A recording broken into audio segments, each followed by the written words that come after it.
Thank you very much. Really appreciate your introduction, Sean, and your contribution. And for those folks who want to learn more about the details and lots of citations, I have an article in the IMLA journal about AI, same topic as this webinar. So if you are a reader and you like to look at citations and details, you can take a look at the article.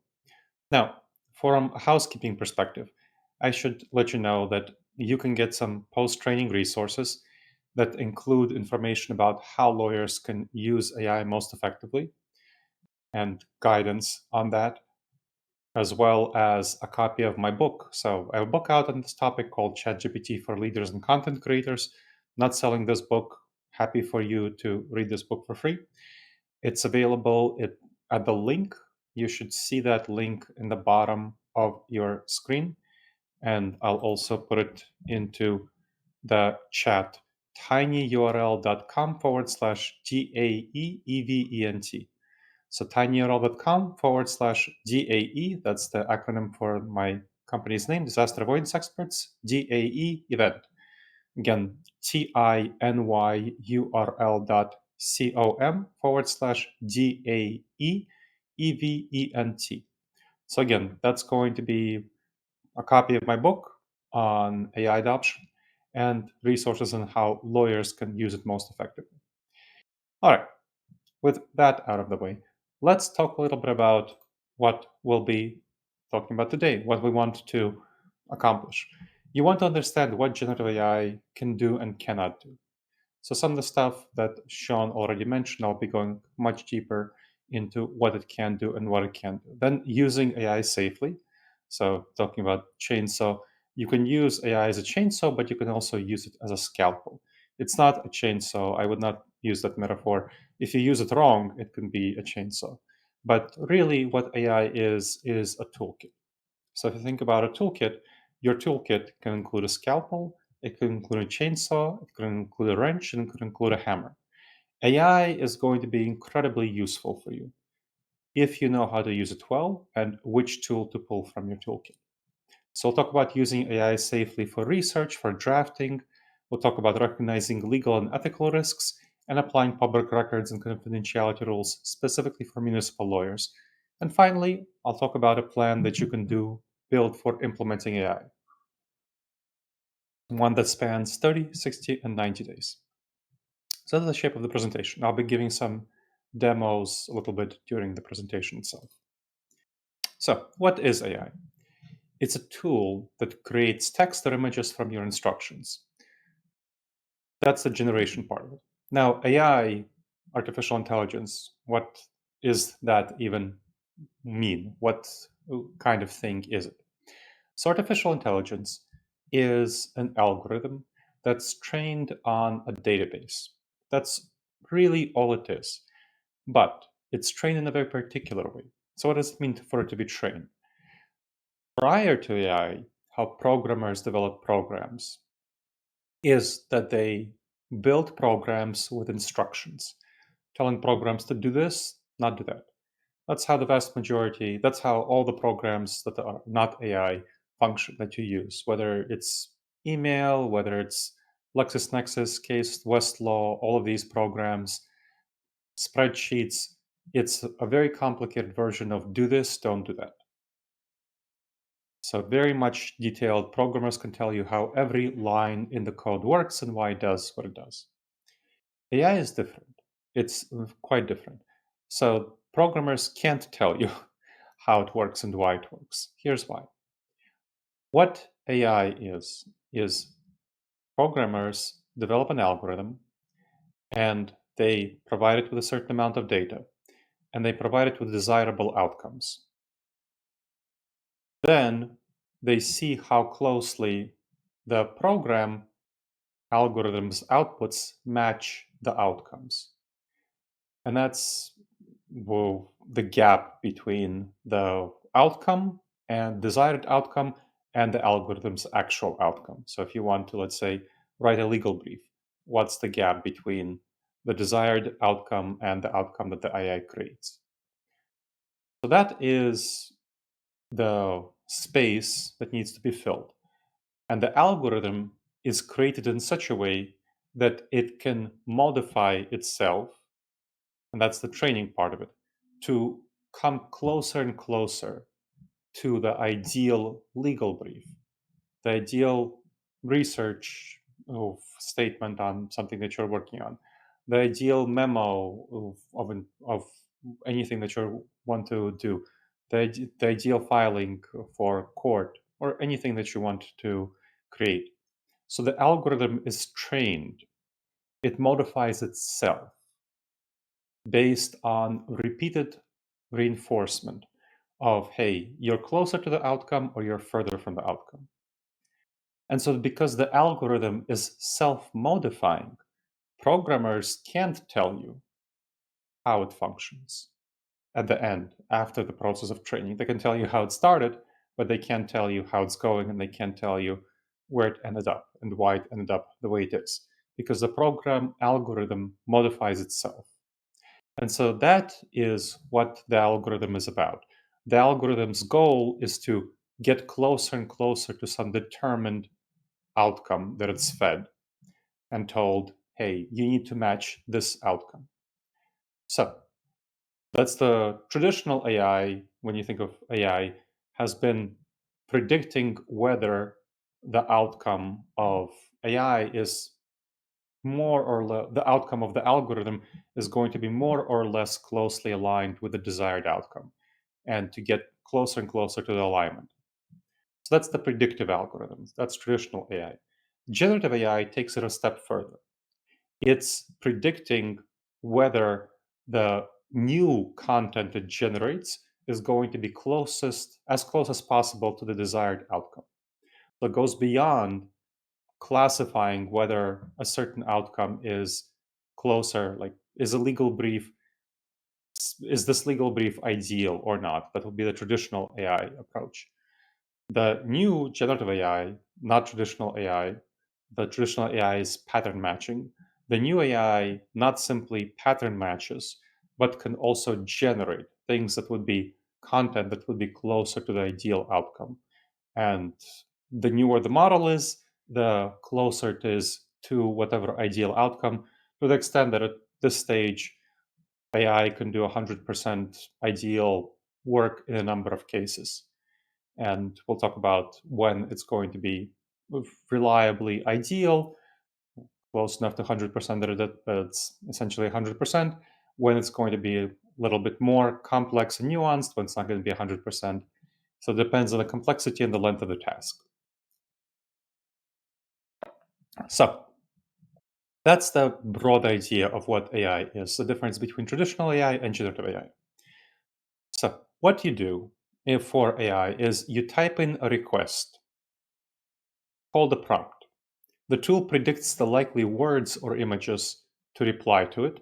Then you want to, it can be helpful. It's, of course, very helpful, but it can be confidently wrong, as Sean rightly mentioned. And so you need to know how to treat the output effectively and check it accurately. So verifying facts and citations is very important, because it doesn't actually know whether it's saying is right or not. There are ways of making sure that it maximizes the outcome, the likelihood of giving the right answer. And I'll talk about how you do that later in the presentation. But especially if you don't take these steps, you need to be more wary of the output. But using AI in municipal law is no question the future. It's going to be incredibly effective. And I've helped a number of legal teams adopt AI. I can tell you that it reduces time on routine documents and research immensely, improves consistency, it saves, so you can serve residents of your cities faster with much fewer delays. It frees you to focus on more complex issues and manage your growing workload with limited staff, which is the problem that all municipal lawyers are facing. So, here are the common tasks on which AI can be helpful. You can summarize long staff reports. You can summarize and create requests for proposal, draft first pass resolutions. You can draft letters, outline options with pros and cons, create checklists for meeting prep, converts notes into clear action items, translate plain language for public notices, and many, many other things in this sphere. So AI can be incredibly helpful in a whole variety of areas. Now, let's talk a little bit about prompting basics.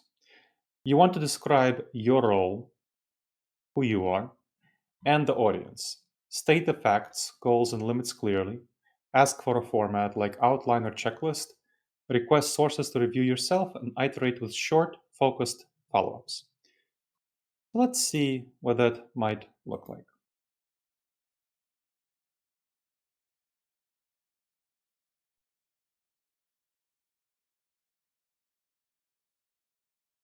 You should be able to see my screen. So, what I'm going to do is ask AI a few questions and we'll see how it responds.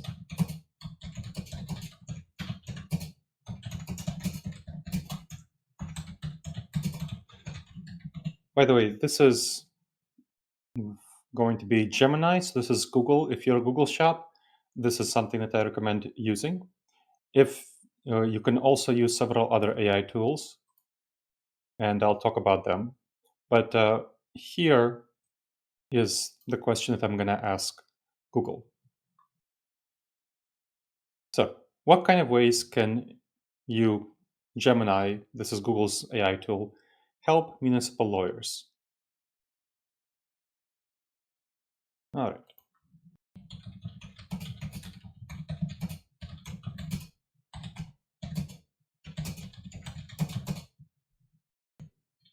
Let's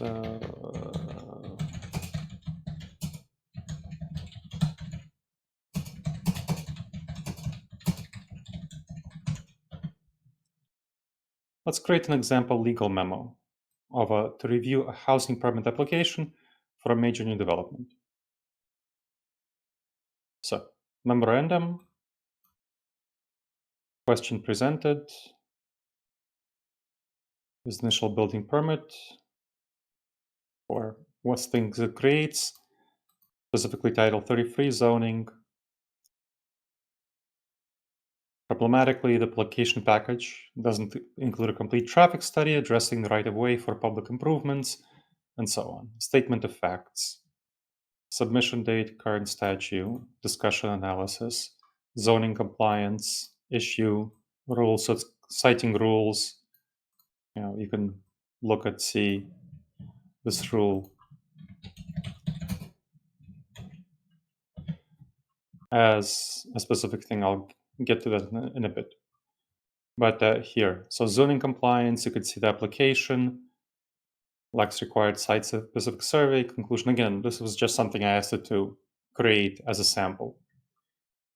And here, you could see the next part. So it Columbus City Code 901, what this is, brief traffic assessment, didn't complete the full required study, rules. You could see and gave us a nice image here. For example, conclusion and recommendations.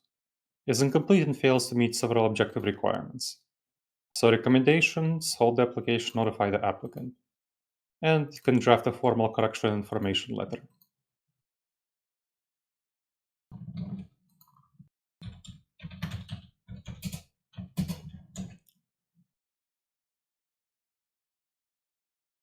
So I'm going to put in for it to draft the letter, but before that, I asked it to explain this code, Columbus City Code. You could see that it knows what this code is, defines the permitted uses.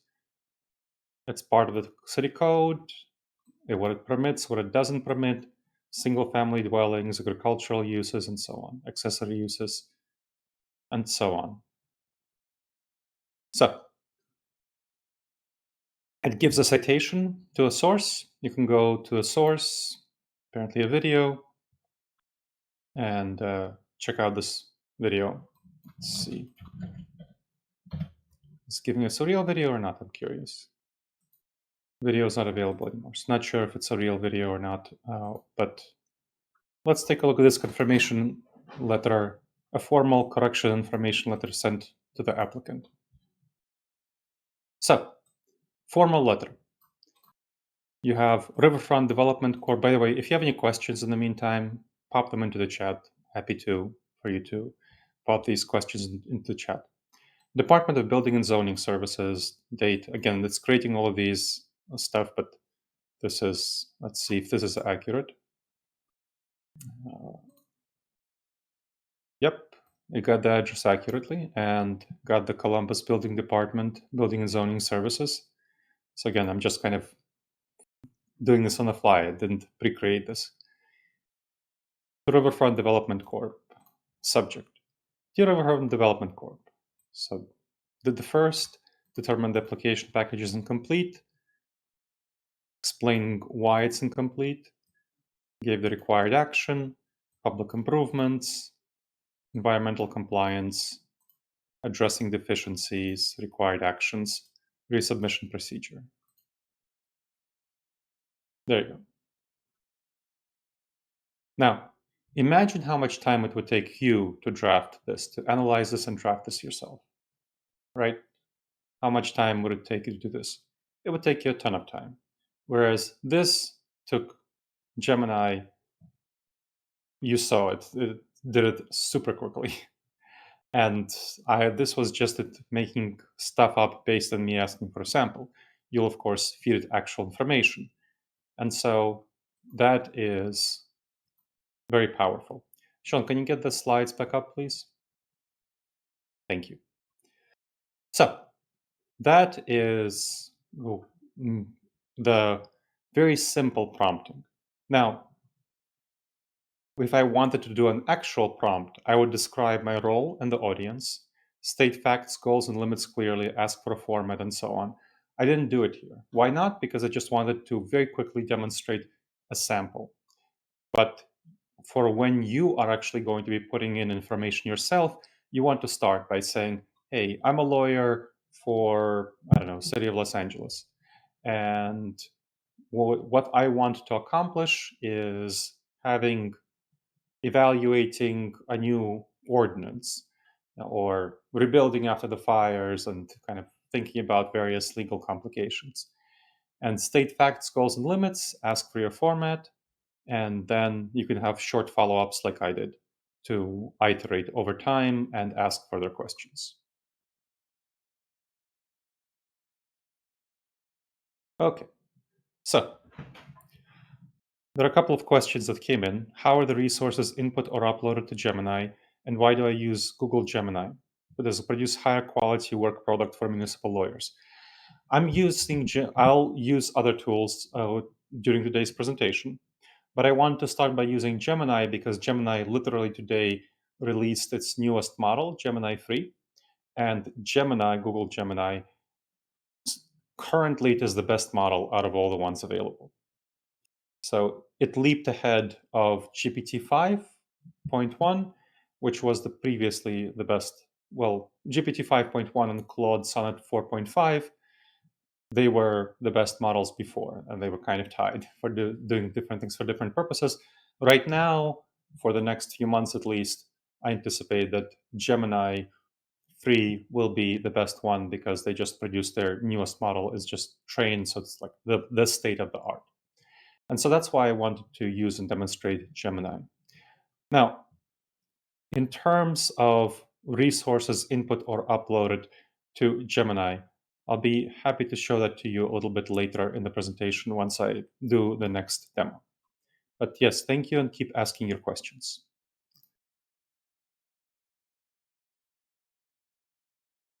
Somebody else asked, doesn't describing the role and audience violate confidentiality? No, I mean, if not, if you say you're a Los Angeles lawyer and you are trying to figure out addressing issues around the fire and you're trying to think about this ordinance, you're not putting in any personally identifiable information. You're not putting in any information that you are concerned about being publicly released. That is not a problematic thing. Now, if you put in specific information about a specific case, that's a different matter. But if you're just doing general issues like ordinance work and so on, that's not a problem. Now, things in terms of your municipal lawyers obviously deal with public records. All of the stuff that's public that's public records is going to be publicly available anyway. So that's not a concern from the perspective of public records. If you're dealing with private records, so things that would not be public records, then you want to think about confidentiality. Now, when you want to think about confidentiality, then there are some issues that you want to think about what kind of tool you're using. And so there are several tools that you want to think about. Gemini is one tool. And if you get the enterprise version of Google Gemini, then all of your data stays in the cloud within your own cloud, private cloud. It's going to be just as safe as using something like Gmail or Google Sheet or Google Docs. It's going to stay private. Google doesn't train on data if you get an enterprise version of Gemini. Same thing for ChatGPT. If you get an enterprise version of ChatGPT, it stays private to you. Same thing for Anthropic Claude. If you get an Anthropic Claude private, the enterprise version, they don't train on it. And of course, the same goes for Microsoft Copilot. So if you're already using Google Sheets, Google Docs, and so on, which I know a number of municipalities do use Google, their Google shop, then just go with Gemini. It's a safe bet. If you're a Microsoft shop, then your doc and you use Microsoft Copilot, the paid version of Microsoft Copilot, that's the enterprise version. It's going to be just as safe as using Outlook and just as safe as using SharePoint. All the documents will stay within your own Microsoft cloud, so specific to you. Now, if you are not a Google shop or Microsoft shop, then you can think about using Anthropic or ChatGPT. And of course, there are also some legal specific tools, Westlaw, LexisNexis tools that you can do. And the you want to make sure that the tool is going to have the right security. So different legal tools have different levels of security for confidentiality purposes. But again, the ChatGPT enterprise version and Anthropic enterprise version are both going to be safe in terms of security. Now, safe research workflow.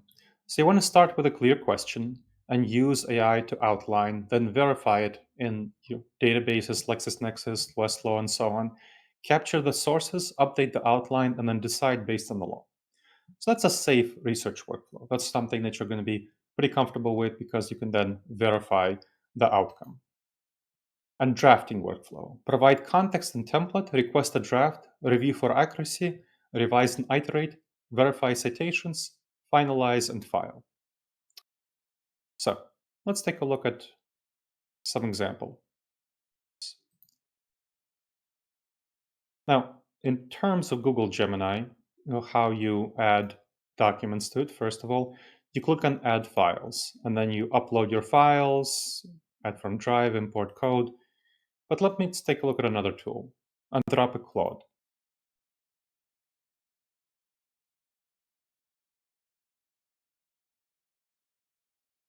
They should be able to see Claude. This is Sonnet 4.5 and extended thinking, search and tools. Nice thing about it is that it connects to your Google Drive, to your Gmail search, to your calendar, so you can look for emails and so on. Let's actually do this. So sometimes disconnects from your email, so you need to reconnect.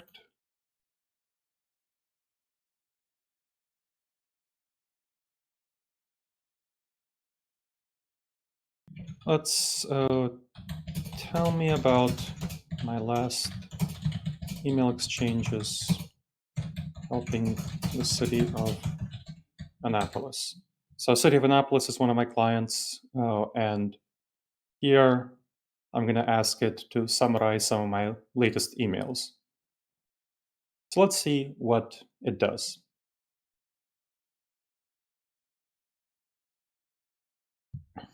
And it'll take a couple of minutes, well, not that long, but it'll take a little bit of time to figure out, connected to what it's doing right now is it's connecting to my email and it's figuring out what's going on with the city of Annapolis emails.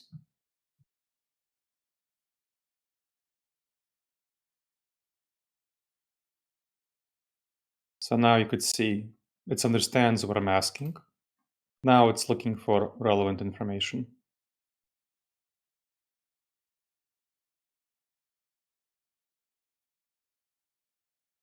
It found the information, and so here is the outcome of its finding the email exchanges, saying that I'm serving as an expert witness for the city of Annapolis in the Johnson Fisher versus Haka case. Most recent email exchanges that Jessica, the lawyer, sent me plaintiff supplemental request for production of documents. I scanned them, told her nothing required revisions, sent Haka's discovery responses, then expert analysis work that I performed data analysis and violation data from Haka properties, and key case files. Key case involved 22 Haka units condemned since 2021, and so on. Now, tell me about relevant case law for this case and provide citations. So, we're talking about how do you make sure that it provides citations. And so here, just looking at the email exchanges, you saw what I asked for.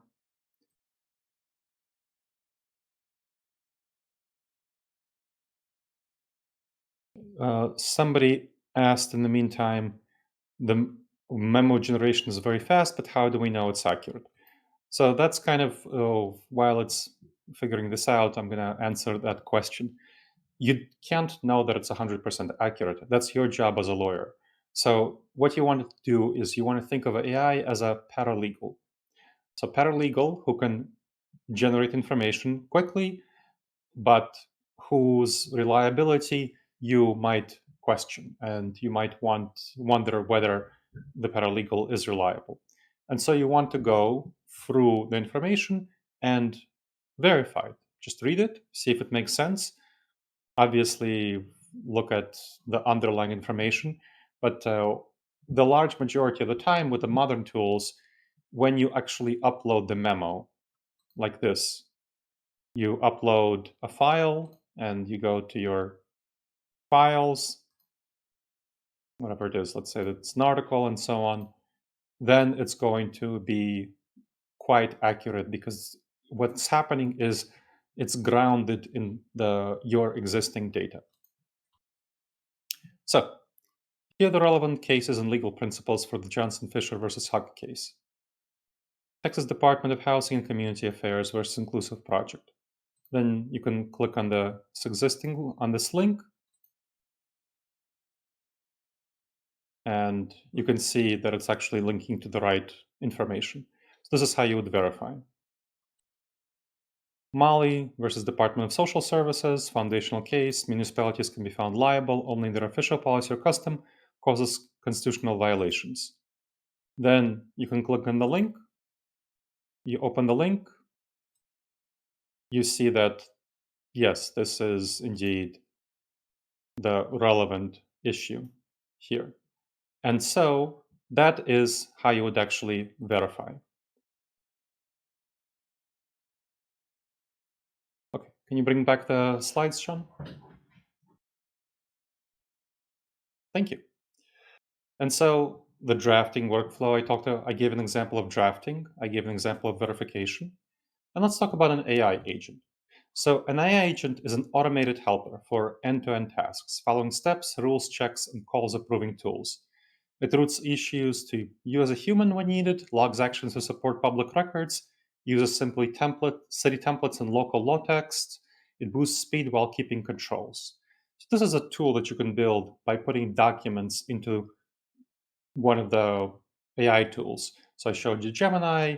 You can use another one to do so. And I'll give you an example of an AI agent. So this is a tool that you can customize for your broad generic documentation and upload it, or you can make specific ones for specific cases. The benefits of a municipal AI agent is that it will shorten response time for residents, standardize work across practice groups, cut errors, autofile prompts and outputs as records, and enforce policy. Now, before talking about the risks of using AI, which of course we've been talking about throughout the presentation, let's check an example I will show you an example of an AI agent. So you're already familiar with the city of Annapolis. And this is, and I showed you previously Claude, the Anthropic Claude. This is ChatGPT. And so here, this tool, let me show you what the backend looks like. It has all the documents for the case. So all the documents on the case that are relevant here are uploaded into the tool. And so it's always relying on these documents.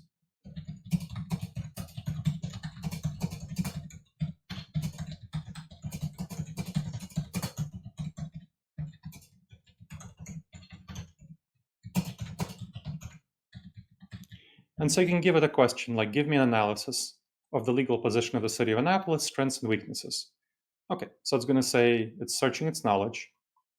And then it's going to say, here is an analysis of the situation, legal position.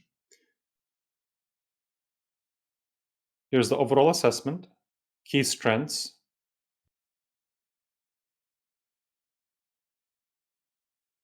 and it's outlining the strengths, major litigation advantage for the city. They don't show causation between the city inspection and housing conditions. The city's expert evidence suggests a race-neutral explanation for housing conditions. City has evidence that Hakan of the city was responsible for inspections. Fisher wrongful death claim. Systemic underperformance is a primary cause. Key weaknesses, that the city didn't have a long-standing policy of not inspecting Haka properties. Demographic facts are bad for the city, the population is over 90% black, and so on. So if the policies disadvantaged Haka properties, they necessarily disadvantaged black residents. So mold photos are damaging.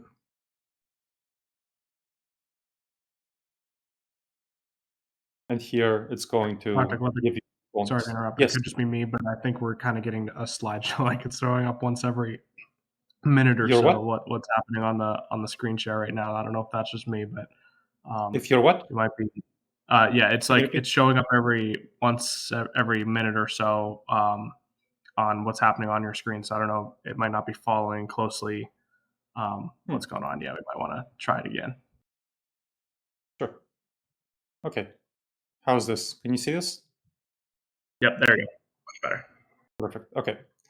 So strategic. So I asked for an analysis of the legal position and gave a strategic litigation-focused analysis of the city of Annapolis' legal position.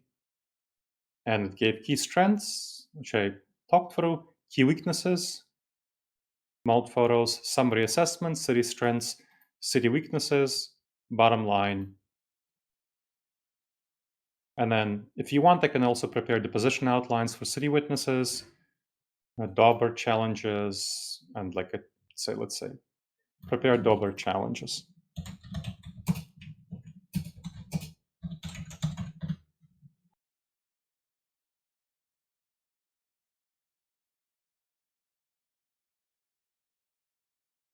Okay, so here it's preparing a Dauber challenge. And you could see how quickly it's doing it. So it's examined all the documents uploaded for Dr. Sabria Linton, including her expert witness report, deposition, and now it's explaining the testimony, why opinions are purely not case-specific expert analysis, and so on. So imagine if you had a tool like this. And if you can bring back the slides, please. So imagine if you had a tool like this for every case that you're dealing with, or for every category of activities that you're dealing with, uploaded with your specific documents and all of your own specific details. This is incredibly useful and powerful. But going on to, there are a couple of questions that came in the meantime, which I'll get to while I'm presenting the risks of using AI, and if not, I'll talk about them at the end. Risks of using AI. There are definitely issues of hallucinations and fake citations. Why? Because, frankly, because lawyers don't know, this is coming from lawyers who don't know how to use AI effectively. They don't upload documents into the AI tool and tell the AI to only use those documents, which is something you can definitely do. Then, when it if you are in a situation like I was, where I tell it to do research, they don't check the links. So what I do is, and what I recommend my clients to do when I help them integrate this as city attorneys, is to always ask the AI to come up with links and always go and check the links. As you saw, when I went and checked the links were accurate. And then you want to check every link to make sure it's accurate. But that is something that you definitely want to do, to hold AI accountable, in other words. Also, if you use a cheap tool, like a publicly available tool, they will more often hallucinate than if you use an enterprise version tool, because enterprise versions are just better, higher quality. Now, the reason they hallucinate is because they could get confused about what data is real or not.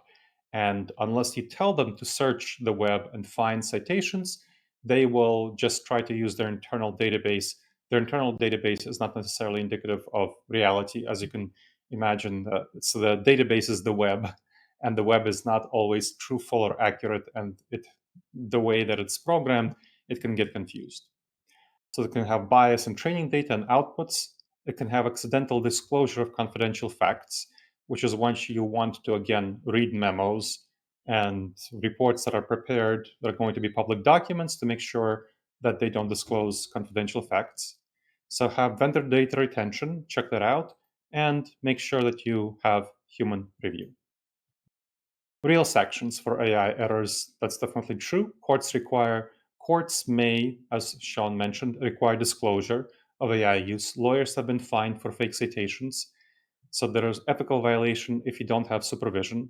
There could be reputational harm to the office and city, and liability for confidentiality breaches if you're not using tools that are actually enterprise grade. Ethics. Keep client information confidential. So, again, use enterprise level tools. Stay competent. Supervise staff well. Inform clients or the court when required, as Sean mentioned, depending on your context. And correct errors you find before filing, obviously.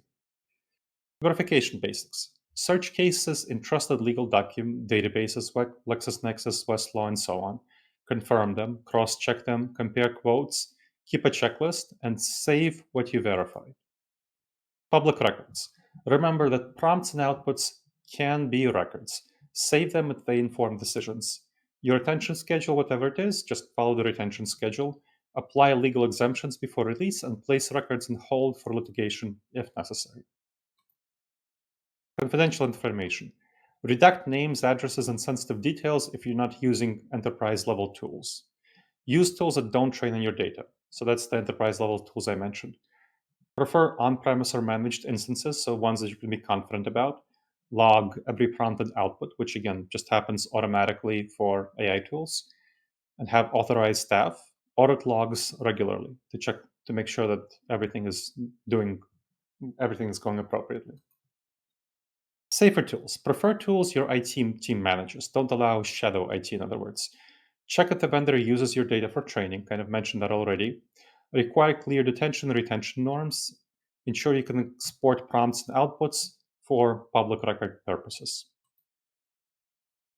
Now, one office I worked with, one city municipality I worked with, adopted policy and checklists and increased its first drafts by 37%, and records triage improved by 33%.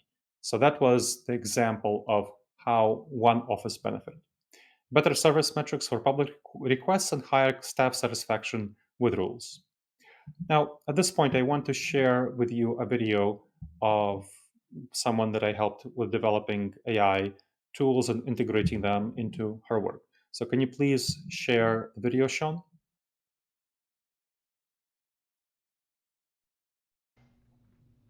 I'm Emily Ast, a lawyer and owner of my own law practice. Over the last several months, Dr. Gleb has been instrumental in creating custom AI solutions for many of my administrative tasks that I currently do as part of my business, He is extremely knowledgeable in all things AI and other automation technologies, and programmed custom AI agents to do the heavy lifting for me on items like data tracking, analysis, workflow, and invoicing. He took me step by step through the programming and how it works behind the scenes so I can better understand how to adjust this in the future and to use the resources. Through Dr. Gleb's great work, I'm going to save so much time in the future, and I'm really grateful to Dr. Gleb and would highly recommend working with him for all AI and other technology solutions. Thank you. Always better to hear it from an actual lawyer who worked with me rather than just me describing it. The case study results, that's one person, but this was from another. But I'm just giving you some examples of outcomes you can get. Now, what about launching this? For a 30-day plan, what I suggest is that in the next 30 days, you approve an interim AI policy, select two safe and managed tools. So to compare them and decide. Now, if you're already Google shop or a Microsoft shop, just go with Copilot or Gemini. If you're not, you can think about ChatGPT or Anthropic. Or Microsoft, don't use Microsoft Copilot. It just uses ChatGPT on the back end, and so it's not really necessary. But you can think about Gemini; it's pretty good. Define the verification checklists and train a pilot team on one workflow. Start logging prompts and measure the time saved. The next month after that is expand training to all staff and add records retention rules. Add redaction steps to the checklist, start vendor contract updates, set up access controls and review logs, and publish staff guidance. And finally, in the last month, measure and expand. Review metrics and user feedback, expand to more types of documents, build AI agents like the one I demonstrated last, for a certain large case or a specific category of documents for routine tasks. Share best practices, update policies based on lessons learned, and plan for long-term integration. All right, so that's the plan, and I hope you found these ideas beneficial. Now, as I mentioned before, if you want to get the resources from this presentation, which will include AI agent documentation, so documents on making AI agents for lawyers, presentation slides, you should have that, but I'll send them to you anyway just in case it's helpful. A free coaching session with me, I'll be happy to have a free coaching session to help you integrate these tools. You'll want to go to tinyurl.com/DAEEVENT, tinyurl.com/DAE event. And I also place this into the chat, tinyurl.com/DAEEVENT. All right, I hope you have benefited from this presentation, and I'll be happy to take any additional questions at this stage. You can type them into the chat. I'll check All if right, there are Dr. any. I think the first one that we start with is this one. From a security standpoint, when signing into AI platforms, is it better to use a city-issued email address or a separate email account created specifically for those services? I would recommend using the same address that you sign into other technology tools. So if you're signing into other technology tools using a city-issued email address, you should do that as well. Remember that whatever is created in the AI chat, if it's relevant to your legal work with the city, can be potentially a public record. And so keep that in mind, thinking about what email you're using.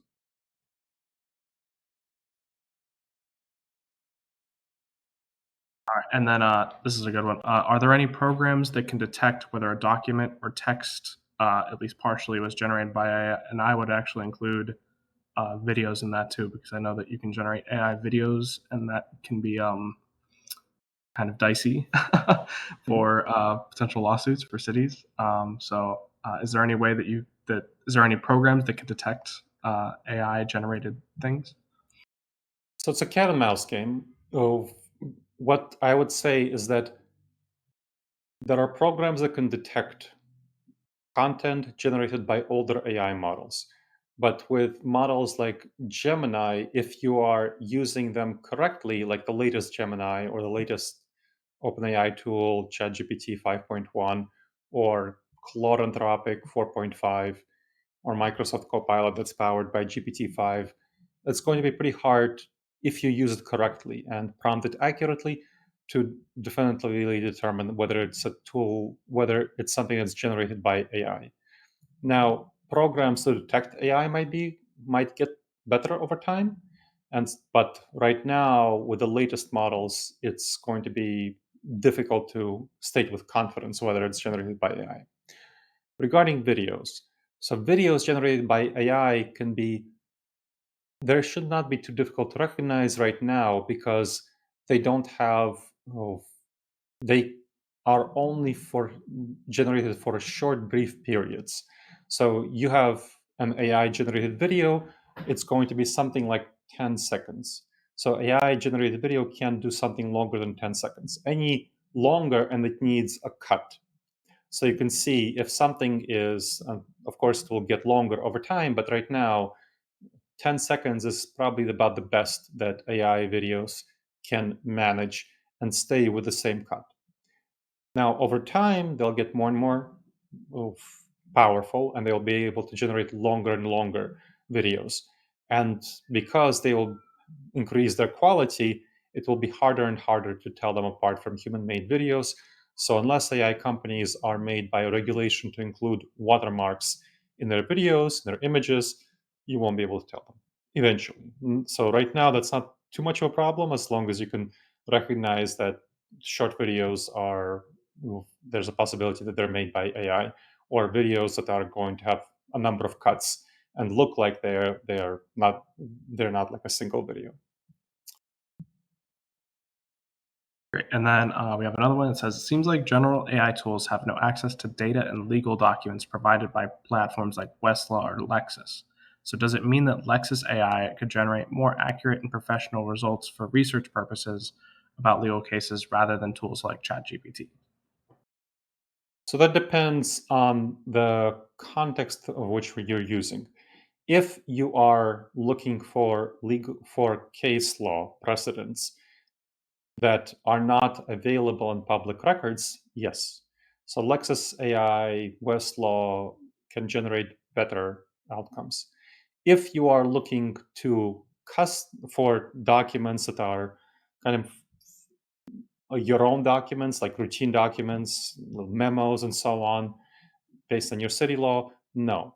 And you can upload those and create your own agents in ChatGPT, in Claude Anthropic, in Gemini that are going to be actually better than what Lexis AI provides because what Lexis AI has is the it has the good data, basically. That's private data that's not publicly available.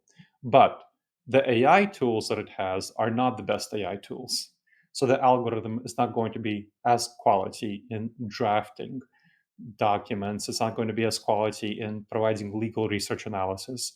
So the outcomes are going to be better if you're using the same data when you use tools like ChatGPT or Gemini or Microsoft Copilot or Claude Anthropic. So I always recommend that if you use Lexis AI and other tools like Westlaw. So if you subscribe to them, and they can be pretty expensive, it's something like I think like $500 a month last time I checked. Whereas the paid version, the enterprise version of ChatGPT is going to be something like $50 a month.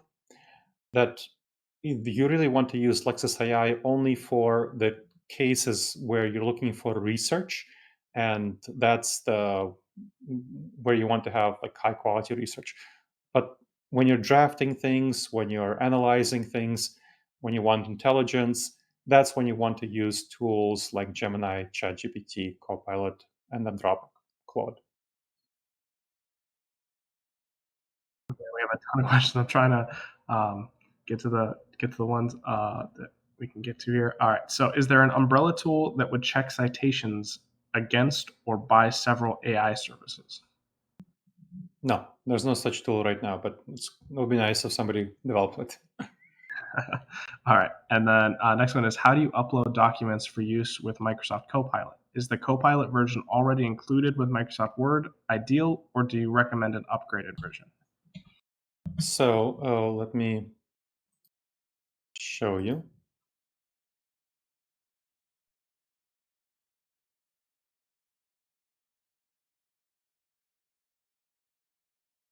So this is Microsoft Copilot. I'm already have this version. Whenever you want to, this is like the enterprise version. It's again one of the tools I use.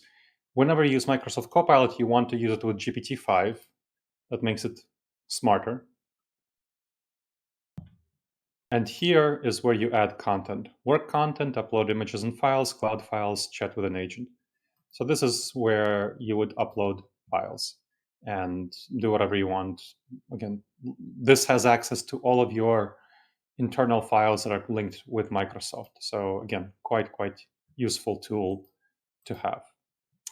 Bring back the slides, that would be good. Okay, other questions, Sean? All right, next one is, oh, this is a good one. Could users on an enterprise AI program use the AI to spy on each other? For example, could a city employee facing potential discipline ask the AI to reveal privileged emails from the city attorney? So the AI would have access to whatever the user has access to. So if you're thinking the things that I would think about would be, let's say you have the Claude Anthropic, it's connected to your email. If in your email there's going to be some privileged information, that's what we'll have access to. And if you have Copilot, it's going to have access to whatever Copilot has access to.